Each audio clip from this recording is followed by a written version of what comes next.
So this TT has a couple True Alaska little chips. So they're pretty small.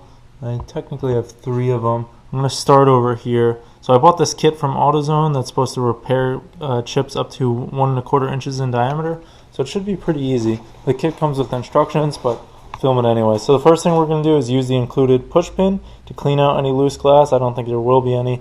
And then this alcohol prep pad to wipe it down and make sure it's fully sanitized. And then I've got this cloth here to help me catch any excess resin that I'm going to create later.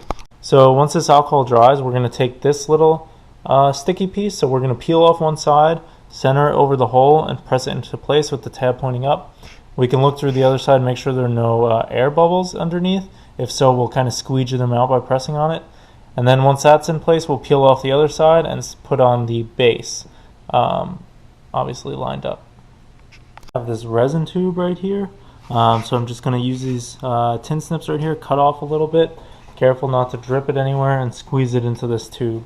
And then save this because we might use a little bit at the end later. Once I put the resin in, I twisted the plunger into place. I'm going to remove this little lock right here and lift it up until it's at the first notch and then lock it again. This is what it means by locked in place. You can see there's the setting, there's the clip. And now we're going to let this sit for 10 minutes. So now that the 10 minutes has elapsed, we're going to allow a little bit of air back into the system. So I'm going to lift it out, put it back in, and then lower this one setting. So.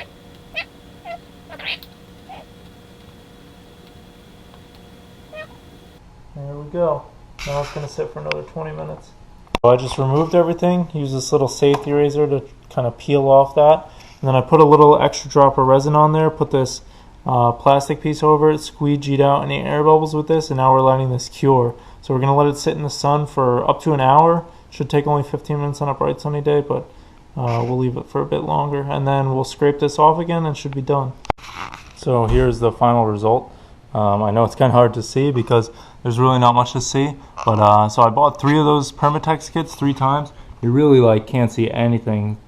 My first one was a little worse. I think you can kind of see where it was, but the other 2, I think I just got the hang of it a little more. I really did the first step where it cures for 10 minutes. I let it go for longer. If you see any air bubbles, let it just keep going, and then I removed it. And these 2 are totally gone. You cannot see a thing.